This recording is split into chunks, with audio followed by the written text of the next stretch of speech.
बिस्मिल्लाहिर्रहमानिर्रहीम। अस्सलाम वालेकुम नाज़रीन, मैं आसमा शिराजी। प्रोग्राम है फैसला आपका। अक्टूबर आ चुका है, कल से आगाज़ है और अक्टूबर में बहुत कुछ होना है, उसकी शायद तैयारी भी है, किया भी जा रहा है। हर तरफ से ज़ोर आजमाई है, महाजराई है और एक लगता है ऐसे है कि लड़ाई है। और लड़ाई जो है वो एक ऐसे मरहले पे है जहाँ पे हो सकता है फ़ाइनल शोडाउन हो। बहुत सारी चीज़ों के ऊपर क्या हम कह सकते हैं कि ये हतमी नतीजे मिलेंगे। मसलन अदालत की महाजराई जो कि इस नहज पे पहुंच गई है कि आज जस्टिस मुनीब जो हैं उन्होंने ख़त लिखा है चीफ जस्टिस के नाम कि वो 63A की जो तशरीह का मामला है या उसका जो फैसला है उसके ऊपर वो उसका बेंच का हिस्सा नहीं बनना चाहते। गो के वो सारा दिन आज केसेस भी सुनते रहे, वो मौजूद थे और उस पर हुक्मनामा भी जारी हुआ है कि उनसे फाइनली पूछ लिया जाए कि क्या वो बैठेंगे इसके अंदर या नहीं, या कल उनके बगैर ही बेंच जो है वो तश्कील कर दिया जाए। अब इसके ऊपर इसकी बहुत सारी तौजीहात हैं, 63A के बहुत से मामलात हैं, इसके ऊपर भी बात करेंगे आज के इस प्रोग्राम में। उसके साथ साथ 26वीं आईनी तरमीम वो अगले मरहले में दाखिल हो गई। एक तरफ मौलाना फजल रहमान साहब ने ये कहा है कि इस पार्लियामेंट की आईनी हैसियत नहीं है और दूसरी तरफ वो पाकिस्तान पीपल्स पार्टी के साथ मुसव्वदे पे बात भी कर रहे हैं, वो पाकिस्तान तहरीक इंसाफ के साथ भी इंगेज्ड हैं। क्या इसका कोई नतीजा निकलेगा और जो डेडलाइन है यानी अक्टूबर के इख्तिताम से पहले क्या वाकई वो किसी नतीजे पे पहुँच के वो तमाम मराहिल तय कर लेंगे जिससे कॉन्स्टिट्यूशनल कोर्ट बन सके, इस पर बात करेंगे। एहतजाजी तहरीक पाकिस्तान तहरीक इंसाफ ने शुरू की है और आपने देखा जुम्मे को एहतजाज, हफ्ते को जलसा, जलसे के अंदर रुकावटें, गिरफ्तारियां। अब से पहले संजानी के जो मुकदमे थे उस पर भी बगावत के मुकदमे दायर किए गए हैं जो उसका जलसा था उस पर। और अब जो मामलात हैं वो ये हैं कि इमरान खान साहब ने आज सख्त मायूसी का इजहार किया है लीडरशिप के साथ, बैरिस्टर गौहर के साथ और दीगर जो रहनुमा है उनके साथ, और ये कहा है उनको कि ये एहतजाज मौखर क्यों किया गया, ये इसका खात्मा क्यों हुआ है। अब ये भी कहा गया है कि फ़ाइनल डी चौक पे पहुंचना है और ये एहतजाज जो है वो 4 अक्टूबर की भी कॉल है, फिर 5 अक्टूबर की भी है और कहा जा रहा है कि आने वाले दिनों में ये एहतजाज और भी वसी हो सकता है। ये याद रहे कि 14 अक्टूबर और 15 अक्टूबर को शंघाई ताउन तंजीम का सरबराह इजलास भी पाकिस्तान में हो रहा है और इस मौके के ऊपर जो चीन के वज़ीर आज़म है वो एक अरसे के बाद उनके भी पाकिस्तान आने की शुनीद है। ये एहतजाज क्या रंग लाएगा, क्या ये माजी में हमें ले जाएगा जब 2014 का धरना हुआ था, ये बहुत सारे मामलात हैं और क्यों इमरान खान साहब दबाव बढ़ाना चाहते हैं, इसका क्या नतीजा निकलेगा, उनके क्या मकासद हैं, क्या वो कामयाब हो सकेंगे या नहीं हो सकेंगे। शेख वकास अकरम साहब ने गो के कुछ देर पहले तरदीद की है कि इमरान खान साहब लीडरशिप से मायूस नहीं है, लेकिन उनकी लीडरशिप क्या उन तमाम मकासद को हासिल कर पाएगी जो कि इमरान खान साहब चाहते हैं और वो मकासद हैं क्या, इस पर बात करेंगे। हमारे साथ बहुत मौजूद है, प्रोग्राम के आगाज़ में हमारे साथ मौजूद हैं शहर रहमान साहिबा, उनसे हम थोड़ी देर बात करेंगे। मुस्तफ़ा नवाज़ साहब हमारे साथ मौजूद होंगे, बैरिस्टर ज़फ़रुल्लाह खान साहब हमारे साथ होंगे और हमारे साथ मौजूद रहेंगे जनाब अली ज़फ़र साहब, थोड़ी देर में वो भी हमें ज्वाइन करेंगे। सबसे पहले मैं शाहिद साहिबा आपके पास आना चाहती हूँ। मैं ये जानना चाहती हूँ कि ये 26वीं आईनी तरमीम के ऊपर गो के मौलाना ने जो खिताब किया और जो कल प्रेस कॉन्फ्रेंस की उसमें उन्होंने काफ़ी मायूसी का इजहार किया बहुत सारे मामलात के ऊपर, वो आम इंतखाबात भी चाहते हैं, लेकिन आप लोगों की मुलाकात हुई है, क्या कोई बर्फ़ जो एक जमूद जो है वो टूटता हुआ दिखाई दे रहा है, मामलात आगे बढ़ रहे हैं? शुक्रिया आसमा। पहले तो मैं कहूँगी कि देखिए मौलाना साहब अपनी जमात में अभी फिर से नुमाइंदा, उनको रहनुमाई का पूरा लक़ब मिला है, वो तो ज़ाहिर मिलना था, लेकिन उनको ज़रूर मुबारकबाद इस बात की। उन्होंने जितनी भी मुलाकातें की हैं जी, उन्होंने कभी ऐसी बात नहीं की जो जिससे ये आप सोच सकें कि पार्लियामान के में कोई रास्ता नहीं निकाला जा सकता। जी जी जी, आपकी आवाज़ जी जी अब आ रही है, अब आ रही है जी, प्लीज़। जी जी, मैं ये कह रही हूँ कभी ऐसा रास्ता नहीं होता जो पार्लियामान से निकाला नहीं जा सकता है। आप एहतजाज सड़कों पे तो नहीं कर रहे हैं, हम कह रहे हैं कि आप तो शनीद से अपनी जो भी गुजारिशात हों और आपकी अपनी हक में बचाने में कि आप लेके आए, और वो कह भी रहे हैं, आपने क्लिप भी ये सुनाया है, तो उनकी मायूसी तो उसकी तर्जुमानी तो मैं नहीं कर सकती, लेकिन हम तो अपना काम कर सकते हैं कि जो आईनी अदालत की बात कर रहे हैं उसे हम आगे बढ़ाएं, उस मौक़िफ़ को आगे बढ़ाएं और उसकी तरजीहात पर हम दूसरे अपने जितने भी पार्लियामान में दोस्त हैं, चाहे वो हमारे इत्तेहादी हों और चाहे वो अपोजिशन में हों, उनसे हम इस बात पर उनको आमादा करें कि देखिए एक कॉन्स्टिट्यूशनल कोर्ट जो हमारी प्रायोरिटी है और 2006 से है, कुछ अभी नहीं हुई है, और जब भी स्पेस मिलती है किसी भी आईनी तरमीम के लिए तो हम इसको कोशिश करते हैं आगे लाने का। तो अब जहाँ तक मौलाना साहब हैं, देखिए उन्होंने पहले भी कहा है कि हम ड्राफ्ट में अपने भी कुछ शिकें लाना चाहते हैं, और ये फिर मैं कहूँगी हक बजानिब है ये करने में, और जब मेजॉरिटी को मंजूर होगा तो जाहिर है बात आगे चलेगी। सियासत तो जी is the art of the possible. आप जितना भी इसमें रूम स्पेस करेंगे, लोगों को शराकतदारी क्रिएट करेंगे लोगों के साथ। मैं तो कहती हूँ पार्लियामान के बाहर भी जब कोई ऐसी बात होती है या बड़ी सोच की अक्कासी होती है जिसमें जी आईनी तरमीम जिस पर बिल्कुल। लोगों के डिफरेंट आ रहा हो, तो उसको तो आप सिविल सोसाइटी में भी एंगेज करें, और पीपल्स पार्टी शुरू कर रही है वो कि हम अपना मौकिफ क्यों नहीं आगे लाएं और अच्छा अपना शहरी साहिबा, मौकिफ। मगर उसमें जो आपकी मुश्तरकात हैं, मसलन कॉन्स्टिट्यूशनल कोर्ट के ऊपर आपका एग्रीमेंट है, सिर्फ इस बात पे इतराज़ है कि वो कहते हैं शख्सियात जो हैं उनको मद्देनज़र ना रखा जाए। वो कहते हैं आप जो है इसको जी जो शख्सियात यानी पर्सन स्पेसिफिक ना हो, मौलाना ये कहते हैं। और उनका सीधा नुक्ता ये कि काजी फ़ायज़ साहब को कॉन्स्टिट्यूशनल कोर्ट के लिए जो बनाया जा रहा है उसके ऊपर ना लाया जाए। तो क्या आपको लगता है कि ये मामला जो है ये डिस्कस हुआ है, टर्म एंड टेन्योर दोनों के ऊपर जो है कोई डिस्कशन हुई है, इसी पे इख्तलाफ है उनका? आसपा जो भी डिस्कशन हुई, मैं आप अपनी बात बता सकती हूँ, हमने भी यही कहा है, और ये पार्लिमानी इजलास में भी डिस्कशन हुआ है जिसमें सारे बैठे थे शाम तक।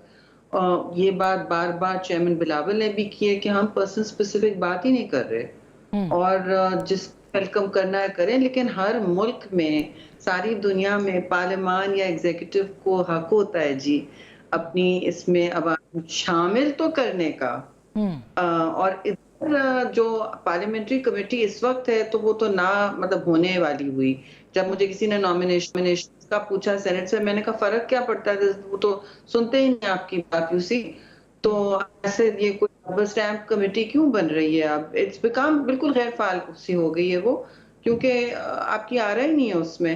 अब आगे जाके आप बात कर रहे हैं तकर्रियों की और कोर्ट की, अदालत की, तो इसमें तो कोई दो राय नहीं है कि इस अगर ये सियासी और आईनी मुकदमात उधर चले जाएं तो क्या हर्ज है। जो पेंडेंसी इस वक्त क्रिपलिंग मुल्क में लोगों को इंसाफ से महरूम रख रही है, आप बताएं उसमें हर्ज नजर आ रहा है आपको? ये अगर पर्सन स्पेसिफिक नहीं है और टेन्योर और टर्म बिल्कुल आप डिस्कस कर सकते हैं जी। आप कहें कि हमें किसी का टर्म, कोई लोग समझते हैं कि एज होना चाहिए, कोई होगा fixed tenure. This can all be settled. ये कोई पहले से तयशुदा बात नहीं है। तयशुदा तब होती जब हाँ आप सही कह रही पर्सन स्पेसिफिक होती, पर्सन स्पेसिफिक नहीं हो सकती, और ना आगे जाके कोई ये तय है कि हमने इसको डालना है उसको डालना है। नो, ये बातें ना मैं तय करूंगी, ना एक जमात तय करेगी, ना दो जमातें तय करेंगी। मेजॉरिटी की एक बात होती है, उसका एक वजन होता है जी। अच्छा, उस तो दिन इसमें तो हमारी जो गुफ्तगू, जी बिल्कुल शहीद साहिबा, जो हमारी गुफ्तगू हुई मौलाना से, वो मिलिट्री कोर्ट्स के ऊपर भी अपनी जहन साजी शायद कर चुके हैं, लेकिन उसके अंदर जो है सनसेट क्लॉज की बात हो रही है और कुछ और स्पेसिफिक शिकों की, जिसमें कि कैंटोनमेंट्स के अंदर जो बहुत सख्त किस्म की शराइत हैं, जिसमें उनका कहना था कि ये तो मार्शल लॉ जैसी सूरत हाल है तो इसको नहीं होना चाहिए। क्या आप ये समझती हैं कि मिलिट्री कोर्ट्स की तरफ एक मरतबा फिर बढ़ा जा सकता है और सनसेट क्लॉज के साथ बढ़ा जा सकता है? देखिए, पहले था सनसेट क्लॉज बहुत से ममालिक में होता है, जैसे कॉन्स्टिट्यूशनल कोर्ट्स होते हैं इटली में, हर जगह, मतलब स्पेन में बहुत सारे ममालिक, इंडोनेशिया में, साउथ अफ्रीका में बहुत सारे। अब मिलिट्री कोर्ट्स तक की देखिए, बहुत सारे ममालिक में मिलिट्री कोर्ट्स हो ना हो, जो अफसोस से मैं कहूँगी ये अब हमें सुनना पड़ रहा है 9 मई की वजह से।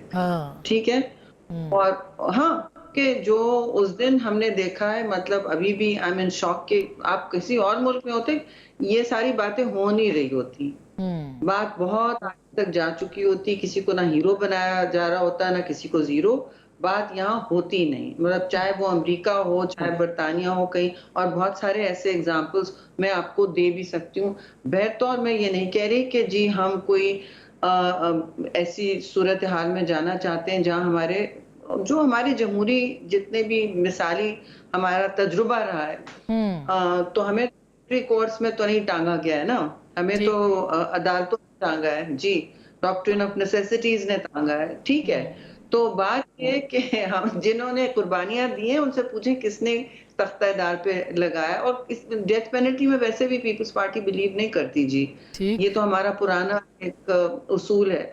अगर आप सनसेट क्लॉज लगा रहे हैं तो उसमें कोई हर्ज नहीं है, और मिलिट्री कोर्ट्स की अगर बात करनी है तो उनका अपना दायरा होना चाहिए और एक डिस्कशन हो कि क्यों और कब तक, राइट। हर चीज डिस्कशन में हो सकता है, क्योंकि आपका कोई पॉइंट ऑफ व्यू होगा, स्ट्रांग होगा, आपके इसमें काफी आपकी उसका मोटिव भी आपको होगा, ठीक है। महरकात होंगे जो मुझे शायद अभी पता नहीं, जब पार्लियामान की मेज पे आप बैठते हैं डिस्कस करने या अपना कोई ड्राफ्ट या अपनी तरमीम या क्लॉज लेके आते हैं तो उसमें ये बात तय होती है। तो अगर आपने कहना अटल हूँ ठीक नहीं चाहिए तो फिर जी शायद होता ना। आपको क्या लगता है डेडलाइन क्या है? मौलाना से बात करके या खुद पीपल्स पार्टी की भी बहुत से लोग कह रहे हैं कि अक्टूबर के एंड तक तो आपको वैसे ही आर या पार होना है, तो डेडलाइन क्या है कि पार्लियामेंट में ये मुसवदा जो है वो पेश किया जाए?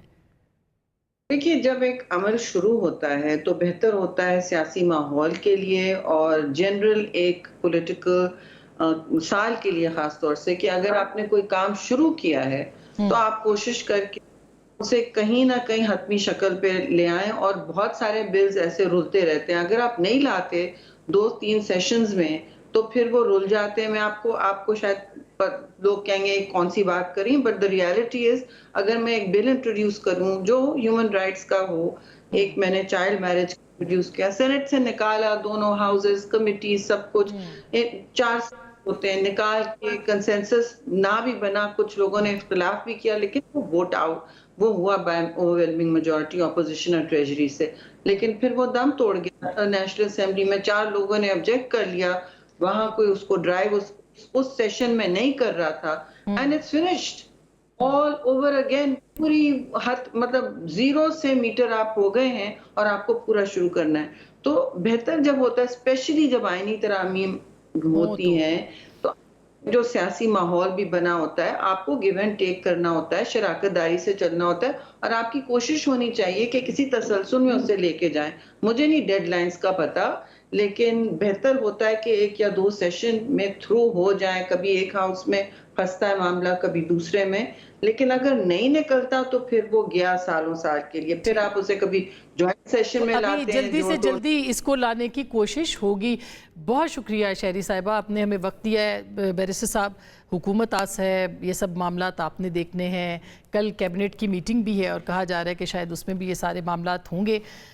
इसके ऊपर आप क्या कहेंगे, कितनी अर्जेंसी है और इसकी वजह वही है person specific? Thank you very much.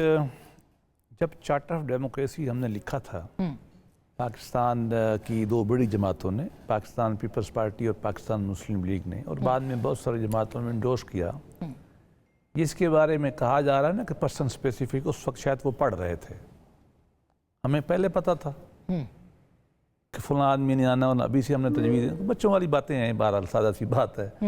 जब 18वीं तरमीम हो रही थी उस वक्त भी एजेंडे पे था, बातचीत हुई, नहीं हुई बात। हम जब मंशूर लिख रहे थे अभी इस्तीफ़ा अपनी पार्टी का, हमने फिर भी डाला हुआ था। तो ये बड़े अरसे से आ रहा है, उसकी जस्टिफिकेशन अपनी है, उसके हक और प्रो दलाल दोनों मौजूद हैं, लेकिन ये पर्सन स्पेसिफिक नहीं है, क्योंकि ये बहुत पहले से चल रहा है। ठीक। और अगर वो अक्टूबर में नहीं होता, नवंबर में होता, उससे कोई फ़र्क नहीं पड़ता। फर्ज किया अगर किसी ने आना भी है तो रिटायरमेंट के बाद भी आ सकता है, और ये किसी गवर्नमेंट ने थोड़ी लगाना है। ये नहीं अहम नुक्ता है। नहीं, मैं वैसे कह रही हूँ गवर्नमेंट ने नहीं, किस दिन लगा, गवर्नमेंट ने थोड़ी लगाना है, तो जल्दी नहीं है इसमें। नहीं, गवर्नमेंट ने थोड़ी लगाना है, एक कमीशन है।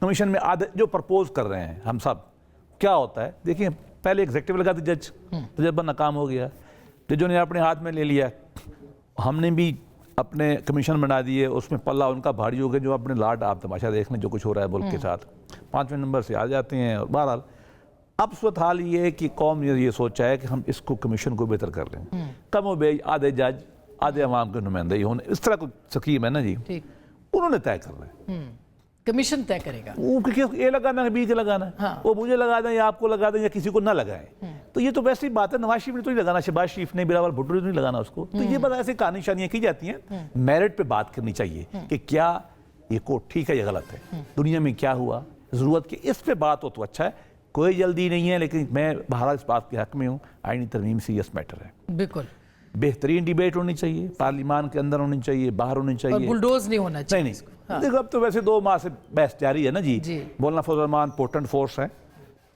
इमरान खान से भी मतलब उससे तो नहीं, लेकिन तरीके इंसाफ के सीनियर एलिमेंट से भी बात की जाए। मैं तो ये कहूँ हमारे साथ हैं सीनियर एलिमेंट, सारे बैठ के बात करें, मिले ना मिले उनकी मर्जी है, दुरुस्त बात है, बात हमें करनी चाहिए सबके साथ। बिल्कुल। अली जफर साहब, आपको क्या लगता है, क्योंकि 63A का जो इशू है उसके ऊपर तो आज आप खुद भी बल्कि अब उसके अंदर हैं, ये बताइएगा वो तो शायद कोर्ट में सेटल हो जाएगा, ऑब्वियस भी लग रहा है, तो ये बाकी जो मामलात हैं जैसे कॉन्स्टिट्यूशनल कोर्ट है, इसके ऊपर हमारी पिछले हफ्ते भी आपसे जब बात हुई थी, तहरीक इंसाफ इसके ऊपर रजामंद नजर नहीं आती। जी बिल्कुल नहीं, जो हमें इत्तला थी, कभी तक हमने देखा तो नहीं है कोई ड्राफ्ट, सिर्फ जो गुफ्तगू हुई है और जो बातें पता चली हैं ऑफिशियली और अनऑफिशियली, उसके मुताबिक जो तरामीम बनाई जा रही हैं, पैकेज बनाया जा रहा था, बिल्कुल नाकाबिल बर्दाश्त था और वो कबूल नहीं किया जा सकता। उससे हमारी नज़र में ना सिर्फ आइन आप एक तरह से तब्दील कर देते हैं टोटली, बल्कि जो हमारी एक प्रिंसिपल है कि आज़ाद अदलिया हो, आज़ाद पार्लियामेंट हो, आज़ाद एग्जीक्यूटिव हो और सारे सेपरेट हों, अलग अलग हों, अपना अपना इख्तियार जो उनके हैं, जो इख्तियारात हैं, जो ताकतें हैं, वो इस्तेमाल करें, एक दूसरे के साथ किसी किस्म की टेंशन ना हो, वो सारी चीज़ें ख़त्म कर दी जाती हैं इस अमेंडमेंट से। आर्मी कोर्ट्स भी बनाए जा रहे थे, सिविलियंस को ट्राई किया जा रहा था आर्मी कोर्ट्स में। आर्टिकल 199 जो हमारा आइन का है, जो कहता है कि अगर कोई बुनियादी हकूक किसी के पामाल हो या किसी को नुकसान पहुंचे तो वो आप हाई कोर्ट उसको देख सकता है और उसको दुरुस्त कर सकता है, वो भी ख़त्म कर दी गई थी ताकत, इस हद तक कि अगर कोई नेशनल सिक्योरिटी का इशू आ जाए तो फिर आप हाई कोर्ट की कोई पावर नहीं है आर्टिकल 199 के तहत। इस किस्म के बहुत सारे मसाइल थे। फिर मौलाना फजल रहमान का एक तरह से बहुत अहम रोल हुआ, उन्होंने आके इस मीटिंग जो हुई थी उसमें बड़ा वाज़ेह तौर पे कहा कि ये बहुत सारी चीज़ें उनको कबूल नहीं है, बिल्कुल। और उन्होंने ये भी कहा कि ये कोई पर्सन स्पेसिफिक कानून बनाने की कोशिश हो रही है और ये जो आईनी अदालत बनाई जा रही है ये भी बदनीयती है कि किसी खास शख्स को बनाना है। इस किस्म की बातें करके उन्होंने कहा कि ये मुझे मंजूर नहीं है, अगर मैंने कोई आईनी तरमीम करनी है तो उस पर सब पार्टीज की मुशावरत होनी चाहिए और उसके बाद मैं कुछ तैयार करूंगा। अब वो तैयार कर रहे हैं, पीपल्स पार्टी उनके साथ बात कर रही है या नहीं कर रही है, और वो क्या है पीटीआई उसके ऊपर आप लोग अपना मसवदा बना रहे हैं कॉन्स्टिट्यूशनल कोर्ट्स के हवाले से या 26वीं तरमीम पे?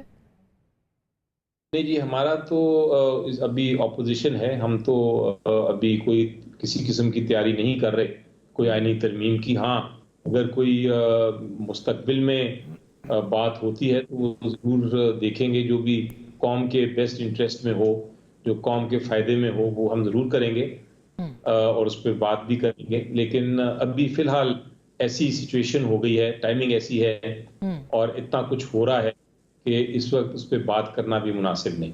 अच्छा, अब मुस्तफ़ा आप क्या कहते हैं, क्योंकि आईनी तरमीम के हवाले से तीनों जमातें एक पेज पे हैं, तहरीक इंसाफ जो है वो इस वक्त उस पेज पे नहीं है, आपको लगता है कि ये हो जाएगी और ये पर्सन स्पेसिफिक है, क्या मुज़मिरात हैं इसके? देखिए, तीनों जमातों का एज पे होना तो उसकी वजूहात का तो हमें इल्म है। इस्लामाबाद में 3 हफ्ते तक सेनेटर्स और MNAs को महबूस रखा गया, लॉ मिनिस्टर भी ऑन रिकॉर्ड हैं, वज़ीर आज़म भी ऑन रिकॉर्ड हैं, डिप्टी वज़ीर आज़म भी ऑन रिकॉर्ड हैं कि हमने तो आखिरी लम्हों तक ड्राफ्ट देखा ही नहीं था, इजलास बुला रखे थे, इंतज़ार में थे कि जी, और फिर आखिरकार हमें लॉ मिनिस्टर ने खबर सुनाई एक रात को, उनका फाइनली मुझे भी ड्राफ्ट मिल गया। तो एक पेज की तो ये हालत है, जो डिक्टेशन आ रही है उसी के ऊपर चल रहे हैं। माशाल्लाह अपनी जो जमहूरी स्पेस थी वो इन सारी बड़ी जमातों ने, इंक्लूडिंग तहरीक इंसाफ, मुस्लिम लीग नून, पीपल्स पार्टी, सब जमातें उन्होंने अपनी लूज़ की है। और इस वक्त name of the game is कि हम इस्टेब्लिशमेंट को प्लीज़ करें, इस्टेब्लिशमेंट को किसी भी हवाले से अफेंड ना करें और इक़्तिदार में जो अपना हिस्सा है उसको जारी रखें। जो अभी थोड़ी देर पहले शहरी रहमान साहबा की भी गुफ्तगू आपने सुनाई और दीगर भी जो लोग हैं हुकूमती इत्तेहाद में जो शामिल हैं, वो सबसे बड़ी जो दलील पेश कर रहे हैं इन अदालतों के लिए कि सुप्रीम कोर्ट में मुकदमात की जो पेंडेंसी है, ज़ेर इल्तवा मुकदमात जो हैं, वो उनकी तादाद इतनी बढ़ गई है कि हमने ये समझा कि ज़रूरी कि सुप्रीम कोर्ट पे से बोझ कम किया जाए। अब ये रिकॉर्ड की बात है कि इस वक्त तकरीबन 50 से 60 हज़ार केसेस पेंडिंग जो हैं सुप्रीम कोर्ट में। पूरे पाकिस्तान में तो 4 से 5 लाख 4.5 लाख कहते हैं केसेस पेंडिंग जो है वो हाई कोर्ट्स में, चारों हाई कोर्ट्स में, और तकरीबन 18 लाख के करीब मुकदमात जो हैं वो सेशन जज अदालतों में और सिविल अदालतों में, छोटी अदालतों में ज़ेर इल्तवा है। तो जहां पर सबसे ज्यादा मुकदमात ज़ेर इल्तवा है, जहां पर सबसे ज्यादा लोगों को प्रॉब्लम है, उस तरफ तो आप जा ही नहीं रहे। इन आईनी तरमीम के अंदर एक लफ्ज नहीं है उन वहां पर इंसाफ की निज़ाम को बेहतर करने का। तो ये तो बस एक, तो वो इंसाफ से नहीं, तहरीक इंसाफ से निपटने की बात कर रहे हैं। जी हाँ। अब देखिए ना, सिर्फ अभी बैरिस्टर साहब कह रहे थे कि ये हुकूमत ने तो नहीं अपॉइंट करने जो फेडरल कॉन्स्टिट्यूशनल कोर्ट के जो जजेस होंगे। जो हमने अमेंडमेंट देखी, जो ड्राफ्ट हमारे सामने आया, उसमें प्राइम मिनिस्टर की एडवाइस पे प्रेसिडेंट ने अपॉइंट करने थे। अब वो तो मुस्तरद हो गया, वो मुस्तरद तो हो गया, मुस्तरद तो हो गया। ये तो खुदा खुश रखे मौलाना साहब को। आर्टिकल 8 बुनियादी इंसानी हकूक के खिलाफ कोई लेजिस्लेशन नहीं की जा सकती। आप ही के प्रोग्राम में मैं भी बैठा था कि कामरान मुर्तजा साहब आए और उन्होंने कहा कि जनाब जिस वक्त हमें वो फाइनली रात को ड्राफ्ट मिला, हमने पहली चीज ये देखी कि आर्टिकल 8 के अंदर अमेंडमेंट है, 8, 9 फिर 197। जी हाँ, बिल्कुल। फिर आप हाई कोर्ट से उनका रिट का इख्तियार 199 का ले रहे हैं। 199 क्या है कि पूरे पाकिस्तान के अंदर किसी भी शहरी को कोई एडमिनिस्ट्रेटिव जस्टिस चाहिए होता है, कोई इदारा उसके साथ ज्यादती करता है तो वो सीधा उसके तहत रिट फाइल कर सकता है, आप वो भी वापस ले रहे हैं। आप फिर साथ ही साथ उस माहौल में जहां पर आपने एक पॉलिटिकल पार्टी को बैन करने की कोशिश की, आप नहीं कर सके। आर्टिकल 17 में भी तब्दीली, जी हाँ, आप कॉन्स्टिट्यूशनल कोर्ट के जरिए उसको ये भी एम्पावर कर रहे हैं कि वो पार्टी भी बैन कर सके। आप बुनियादी स्ट्रक्चर चेंज कर रहे हैं कॉन्स्टिट्यूशन का और आईन का, और सिर्फ और फिर अब देखिए ना, अब क्या कहे इंसान। अब उसके अंदर आर्मी एक्ट के मुतालिक चीजें डालनी जरूरी थी, डाली गई ना। तो नहीं डाली जा रही है। अब तो वो तो उस वक्त तो ये था कि बस झट मंगनी और पट गया। ये वैसे तो असेंबलियां बैठाई हुई थी। इतनी अर्जेंसी क्यों थी ये देखिए ना। नहीं थी।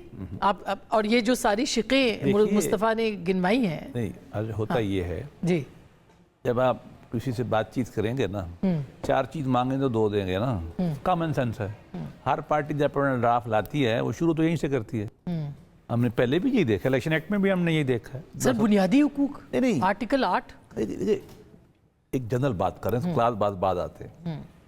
प्रपोजल तो कोई आ सकती है ना, अब उस पे डिबेट होगी। मतलब मैं तजवीज दे दूं कि मैंने चांद से प्रोग्राम करना है, ये रीजनेबल है या अनरीजनेबल है, ये बाद में बात आएगी। अज़राए तफन्नुन बात कर रही हूँ कि मैं ये तजवीज दे दूं कि मैंने आज से चांद से प्रोग्राम करना। जो ड्राफ्ट हमने देखा है ना, उसमें तो ये नहीं था, चांद वाला नहीं था। अच्छा, बात ये है कि ना ही ये खुफिया था। जब भी ड्राफ्ट बनाए जाते हैं तो जब तक कि वो किसी फोरम पर न जाएं ऐसे ही रहते हैं, खुफिया ही होते हैं। जब बातचीत होती है, कुछ चीजें मुस्तरद होती है, कुछ शामिल होती है। पहले पार्टियां भी शेयर करती हैं, कहीं और भी शेयर होता है, जजों से भी शेयर हुआ था, जो मतलब मैंने सुना है टीवी पे। अच्छा, जज साहिबान से टीवी पे सुना नहीं है कि वो मिले थे और ये था, मुझे नहीं पता, मैं तो मुल्क में नहीं था उस वक्त। ये सारी पार्टियां एक हायर पोजीशन शुरू करती हैं और उसके बाद गिव एंड टेक होती है। 73 का जो मदर आइन है हमारा, उसमें यही नहीं हुआ, यही हुआ है। ANP क्या मांगती थी उस वक्त, मुफ्ती महमूद साहब क्या मांगते थे, भुट्टो साहब क्या मांगते थे। जमहूरियत का हुस्न यही है। जमहूरियत क्या होती है, डिफरेंट इंटरेस्ट ग्रुप जो होते हैं ना, इंटरेस्ट ग्रुप से मुराद पॉलिटिकल साइंस में है, नॉट दैट, ठीक, वो निगोशिएट करते हैं, कन्फ्लिक्टिंग ओपिनियन और कहीं दरमियान में आ जाते हैं। मिलिट्री कोर्ट के जो पिछली दफ़ा हुआ था, यही हुआ था, शुरू यहाँ से हुआ। मियाँ साहब ने हमें कहा, मुझे कहा कि जी हमने ड्राफ्ट बनाना है, रईस शरीफ साहब भी बैठे थे, हमने कहा नहीं बनाना चाहिए, गलत काम है। दोबारा मीटिंग में उन्होंने बनाना है, हमने कहा बना देते हैं। अब हमारी डिबेट शुरू हो गई।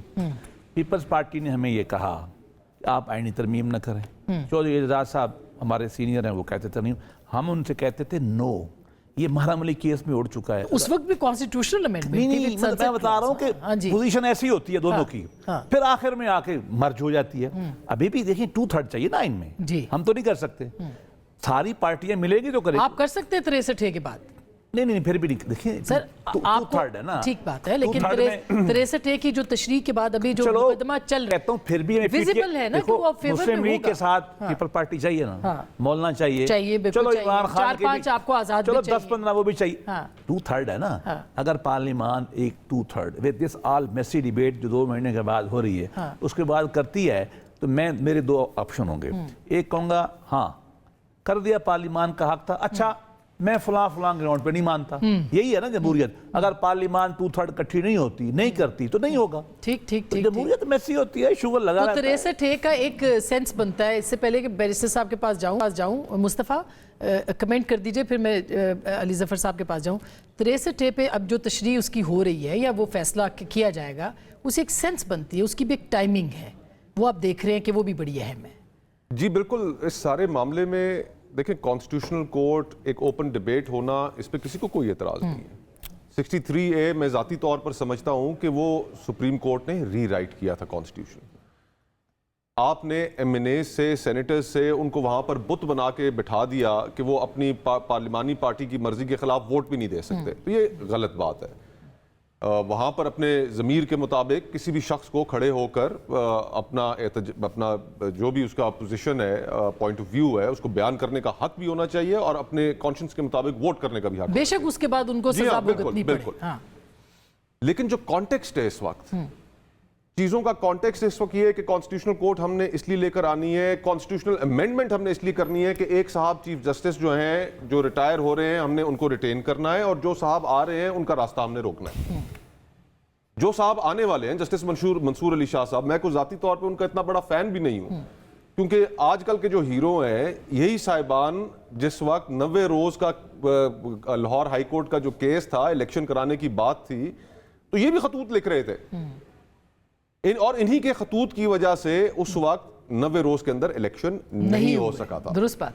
तो हम सारी चीजों को जरा पस मंजर में रखें, तो कॉन्टेक्स्ट आज का जो है वो ये है कि मंसूर अली शाह साहब का रास्ता रोकना है, और ये हुकूमत चाहती है करना, और काजी फायज ईसा साहब को रिटेन करना चाहती है, इसमें कोई भाम नहीं है। मगर वो कहते हैं कॉन्स्टिट्यूशनल कोर्ट बन जाएगी ना, उसमें क्या हर्ज है? अगर देखें ना, अगर एक कॉन्स्टिट्यूशनल कोर्ट बनती है, जो कि माजी में आप भी उसके सपोर्ट करते रहे हैं, COD का हिस्सा है, तो ये भी तो उनका है ना कि दोनों जमातें बैठ के उसको कर दें उसके ऊपर।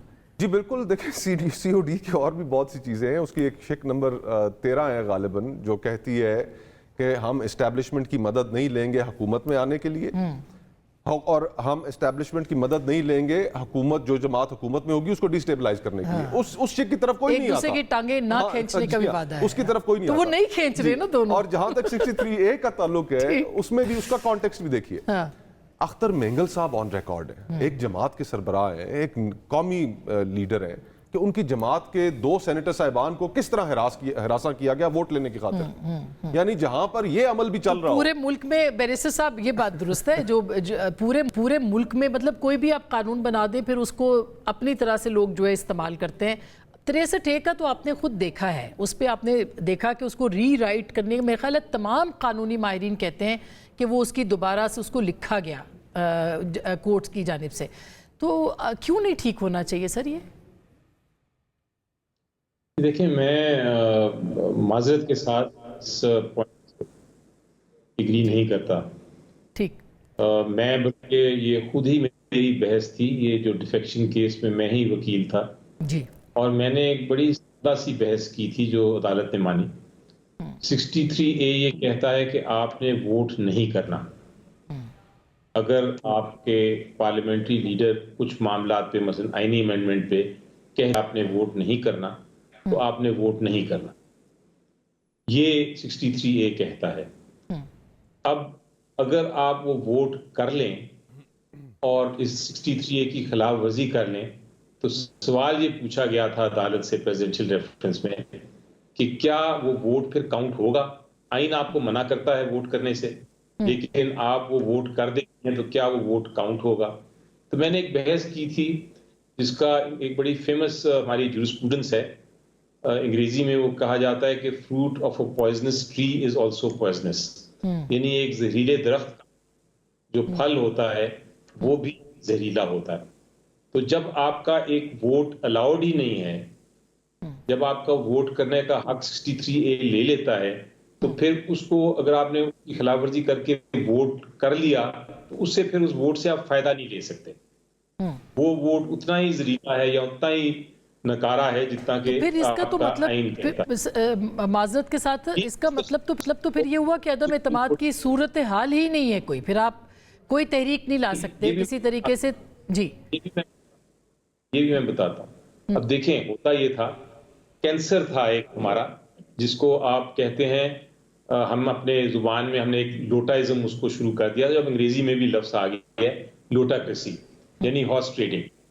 हॉर्स ट्रेडिंग का मतलब यह है कि अपना पैसा की खातिर, कोई और फायदे की खातिर आप अपना वोट जो है पार्लियामेंट में बेच देते हैं और आप हुकूमत गिरा देते हैं और उसको यहाँ बना देते हैं दूसरी हुकूमत। इसको सुप्रीम कोर्ट ने भी और अदालतों ने भी और पब्लिक ने भी कहा कि ये कैंसर है हमारी पार्लियामेंट्री जमहूरियत का, ये कैंसर है, इसको खत्म कर। अब ये कैंसर जो है 63A के तहत उन्होंने खत्म किया और उसके बाद आपने देखा कि हॉर्स ट्रेडिंग से हम पाक साफ हो गए। उसके बाद वो हॉर्स ट्रेडिंग हमारी पार्लियामेंट से निकल गई, जो एक बड़ा धब्बा था। अब 63A की जो तशरीह है वो उसमें ये नहीं लिखा कि आप किसी को रिमूव नहीं कर सकते। मसलन ये क्योंकि बहस हुई थी, मैं इसलिए आपको रिपीट कर रहा हूं। आप एग्जांपल लें कि एक प्राइम मिनिस्टर हैं, बन गए प्राइम मिनिस्टर, उन्होंने कोई ऐसी हरकत की जो कि पार्टी को पसंद नहीं है, तो पार्लियामेंट्री पार्टी फैसला करेगी खुद मेजॉरिटी से कि वो इस प्राइम मिनिस्टर को रिमूव करना है कि नहीं, और उसके बाद वो वोट ऑफ नो कॉन्फिडेंस लेके आएगी। ये नहीं कि आप लोगों को खरीद के उनके वोट, मेजॉरिटी पार्लियामेंट्री पार्टी की कह रही है कि नहीं हम साथ हैं अपनी कायद के, लेकिन आप 10-15 वोट छीन के तो आप फिर सर नो कॉन्फिडेंस तो उसके अंदर फिर रहा ही नहीं ना, फिर तो पार्टी ने अपना ही प्राइम मिनिस्टर बदल दिया। तो फिर उस सूरत में फिर नो कॉन्फिडेंस कहाँ खड़ी है? फिर अदम एतमाद की तो कोई जरूरत रही नहीं, कोई शिक ही नहीं फिर।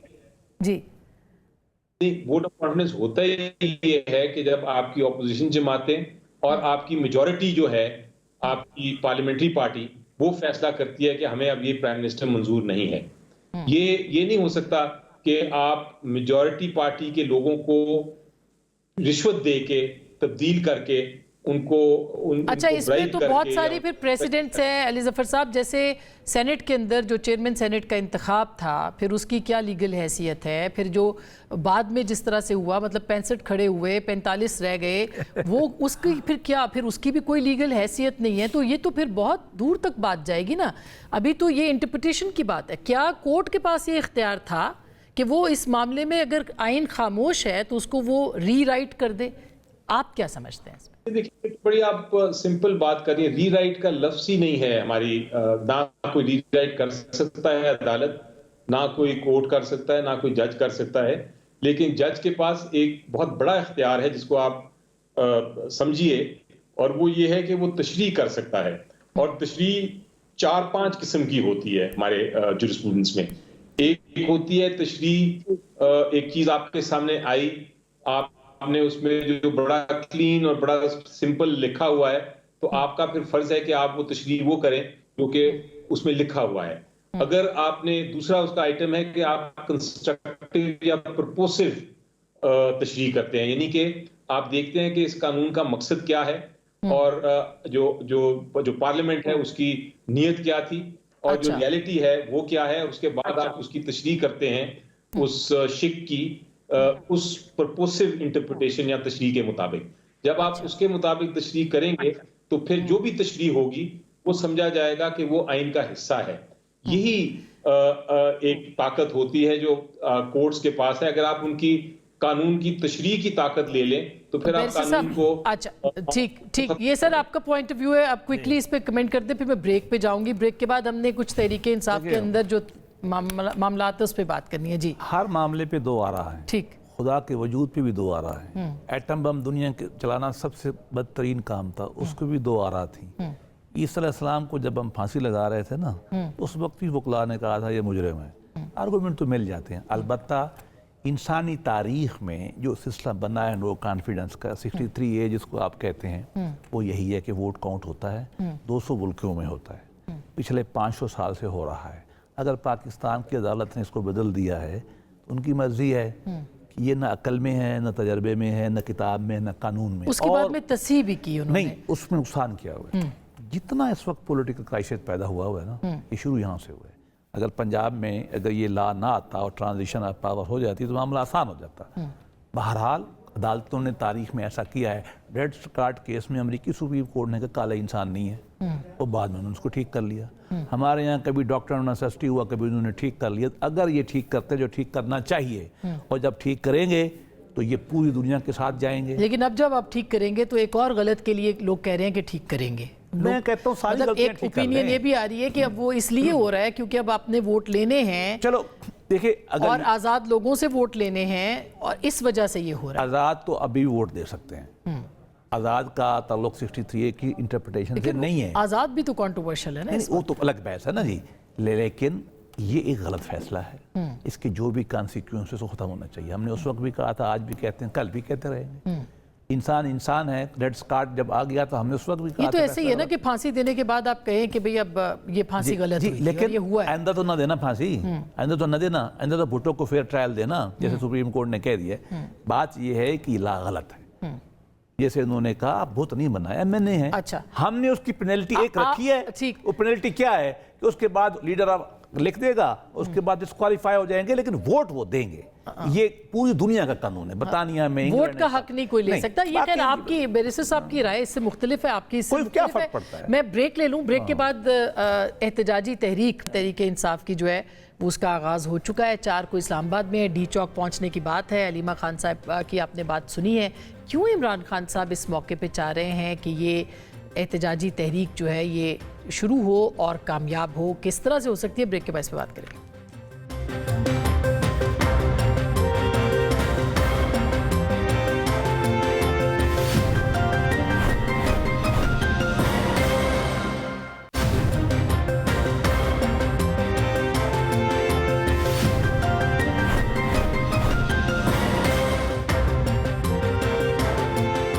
Welcome back. एक दफ़ा फिर आपको खुश आमदीद कहते हैं। मैं मुस्तफ़ा आपसे पूछ लेती हूँ क्योंकि एहतजाजी तहरीक एक मरतबा फिर खान साहब ने कहा है वो खुश भी नहीं है। आज वो काफ़ी मायूस थे। उन्होंने काफ़ी लोगों को अपनी सख्त सुस्त कहा, अपनी जमात को। और शंघाई तंजीम भी अब शुरू हो रही है, इंटरनेशनल लीडर्स भी आ रहे हैं। आपको लगता है कि इसकी कोई कनेक्टिविटी है? क्योंकि PMLN ये तासुर दे रही है कि उसके तनाजुर में है ये सब। फ्रैंकली माजी में एक दफ़ा ऐसा हो तो चुका है, एक प्रेसिडेंट तो मौजूद है कि जिस वक्त धरना जारी था और तहरीक इंसाफ की जानिब से ही जारी था, तो उस वक्त बहुत से गैर मुल्की वफूद ने पाकिस्तान में आना था, जिनमें चीन के सदर की भी विज़िट थी, और वो फिर काफ़ी अरसे के लिए डिले हुई उस सूरत हाल की वजह से। लेकिन आज की जो सूरत हाल है उसमें मैं ये समझता हूँ कि देखिए, अभी रिसेंटली IMF के साथ आपका प्रोग्राम एग्रीमेंट कंक्लूड हुआ। की जो रफ्तार है बढ़ने की वो सिंगल डिजिट्स में आई है। साथ ही साथ शरह सूद नीचे की तरफ डाउनवर्ड ट्रेंड है उसका भी। हुकूमतों का काम ये होता है कि वो केओस की सिचुएशन ना पैदा होने दें। इस वक्त हुकूमत जो है वो हर मामले में 2 कदम आगे होकर, क्योंकि लेजिटिमेसी का सवाल है, क्योंकि पता है कि पाँव कच्चे हैं। अब अगर उन्होंने एहतजाज का ऐलान किया तो आपने पूरे पिंडी इस्लामाबाद की जिंदगी अजाब कर दी उस दिन। पूरे शहर, दोनों शहरों को आपने कंटेनर्स लगा के बंद कर दिया। ओवर रिएक्शन आपने दिया, और उस शायद एहतजाज की खबर इतनी ना बनती जो पहले से आपने माहौल क्रिएट कर दिया। बिल्कुल। हुकूमत कोई कॉन्फिडेंस बिल्डिंग मेजर नहीं कर रही। तहरीक इंसाफ के जो कारकुनान हैं उनके साथ पिछले काफ़ी अरसे में ज़्यादतियाँ भी हुई हैं। पॉलिटिकल विक्टिमाइजेशन नहीं होनी चाहिए। आप दिल बड़ा करें, गुफ्तो-शुनीद के दरवाजे खोलें ताकि चीज़ें काम डाउन हो और मुल्क ट्रैक पर चढ़े। हम बड़े देखें पिछले जो अब ये 3 दो साल एक्सट्रीम्स गुजरे है ना, 2 एक्सट्रीम्स है। एक तरफ ये है, दूसरी तरफ तहरीक इंसाफ है कि वो खान साहब ने कहा है डी चौक पहुंचे हैं, वहां जाके एहतजाज। एक और एक्सट्रीम भी है ना जी, वो एक्सट्रीम है इस वक्त लोगों की हालत।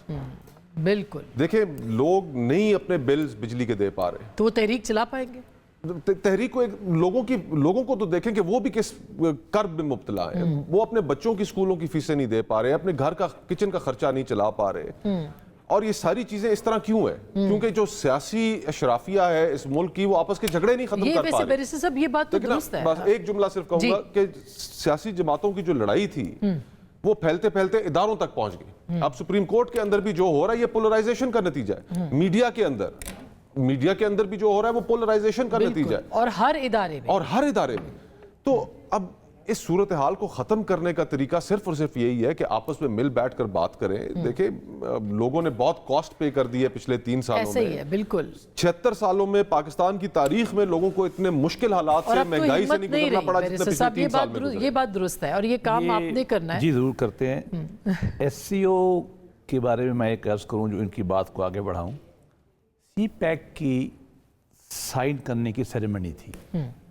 खान साहब धरने पे ट्रक पे चढ़े बैठे थे, टैंकर पे। टैंक था कि टैंकर था, कुछ था सही जी।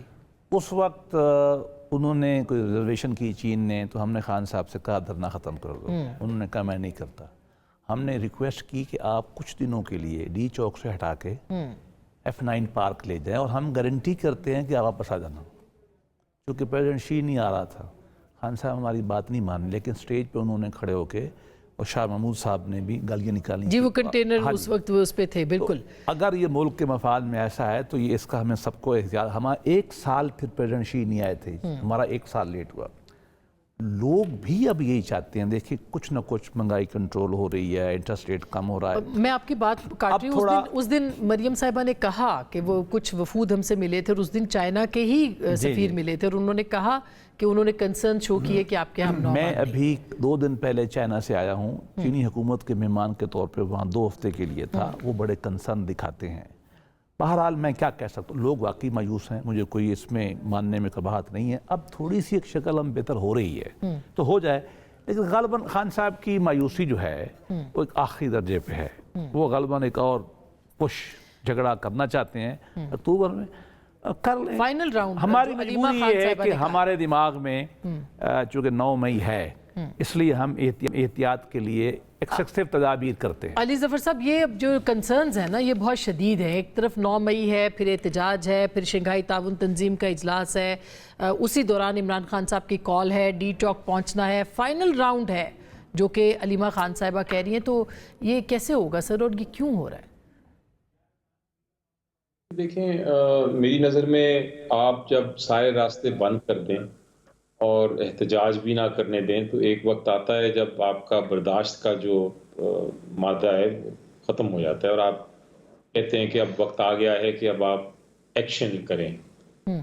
और ये शायद PTI में अब एक जनरल फीलिंग है, स्पेशली अगर PTI की लीडरशिप बर्दाश्त भी दिखाना चाह रही है और कर रही है बर्दाश्त, लेकिन जो PTI की वर्कर्स हैं और PTI के जो सपोर्टर्स हैं, अब वो एक्शन चाहते हैं। वो चाहते हैं कि हमें एहतजाज करने का जो हमारा आईनी हक है, वो एहतजाज करने का हक। मगर अली अमीन गंडापुर साहब भी इनकलाब लाना चाहते हैं और खान साहब भी जो बैरिस्टर गौहर से मुतमईन नहीं है, वो अली अमीन गंडापुर साहब से मुतमईन है। कैसे सर इस तरह इंतशार ज़्यादा फैलेगा तो पाकिस्तान तो मुतामिल नहीं है उसका? देखें, जिस तरह मैंने कहा, एहतजाज करने में इशू है क्या? एहतजाज हक है, आईनी हक है, और आईनी हक अगर कोई इस्तेमाल कर रहा है तो उसको क्यों बार बार रोक रहे हैं?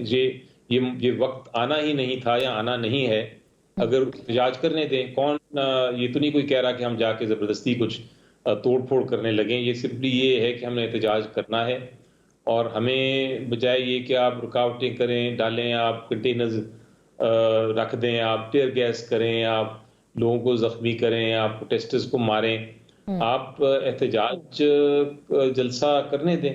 जलसे में क्या होता है? मैक्सिमम स्पीचेस होती है ना, स्पीचेस के अलावा तो कुछ सर नहीं होता। स्पीचेस भी जो अली अमीन गंडापुर साहब की आपने सुनी, वो जिस पे अब मुकदमे भी अब वो सब पे हो रहे हैं, वो स्पीचेस आपको लगता है, मतलब आप खुद माशाल्लाह समझदार हैं, इस तरह की तकरीरें होती हैं क्या?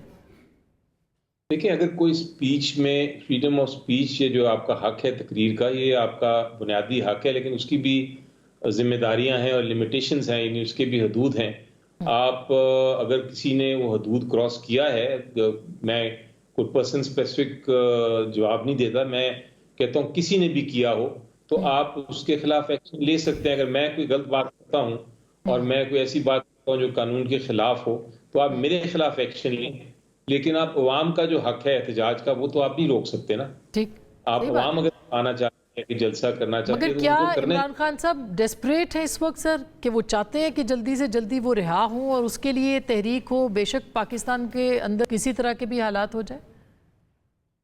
देखिए, जहां तक तो उनके रिहा होने का ताल्लुक है, वो यकीनी तौर पे अगर रिहा होना चाहते तो बहुत पहले वो कोई समझौता करके, जैसा बाकी लोग कोई लंदन चले गए थे, कोई सऊदी अरेबिया चले गए थे, वो भी चले जाते। लेकिन उन्होंने ये फैसला बड़ा क्लियर कर लिया है कि वो एक असूल पे डटे हुए हैं और वो जब तक असूल जो कि बड़ा वाजे उन्होंने कर दिया है कि असूल क्या है, जब तक वो असूल हासिल नहीं करेंगे जो कौम के लिए वो कर रहे हैं, वो उनको निकलने की कोई जल्दी नहीं। लेकिन एहतजाज जब उन्होंने एक पहले कॉल दी, फिर दूसरी कॉल दी, फिर चौथी दी, फिर सातवीं दी, लेकिन हर बार ही कोई ना कोई हरबा इस्तेमाल होता है। तो मैं ख्याल है लास्ट कमेंट सर, ठीक से ठीक लाइन जी देखिए, आप इजाजत दे क्यों नहीं देते? पहले इनकलाब लाने की कोशिश की, ये नाकाम हो गई और मुकर गए कि हम इनकलाब नहीं ला रहे थे। अब आ जाए, दो हाथ हो जाए, बात मुक जाए। मैं आखिर में शेर ज़रूर सुनाऊंगा, हम मिसाल अबर हैं, मगर ऐसे भी हम मिसाल अबर हैं, लेकिन इस हवा से हम डर के सहमी जाएं, ऐसे भी हम नहीं आए, एक दफ़ा ये फैसला हो जाए। ऐसे भी हालात नहीं। आप एक कमेंट इस पे ज़रूर कर दें, फिर मैं वाइंड जाते जाते बस कमेंट इतना ही करूंगा जी कि सेनेटर मुश्ताक साहब गजा के ऊपर एहतजाज कर रहे थे, उनको भी अरेस्ट कर लिया गया। तो ये हुकूमत को कोई खास प्रॉब्लम है एहतजाज से, लोगों को करने दें, अपनी भड़ास निकालने दें, कोई फर्क नहीं बिल्कुल पड़ता। वेंटिलेशन होनी चाहिए। वेंटिलेशन बिल्कुल, होनी बहुत चाहिए। बहुत शुक्रिया, थैंक यू सो मच।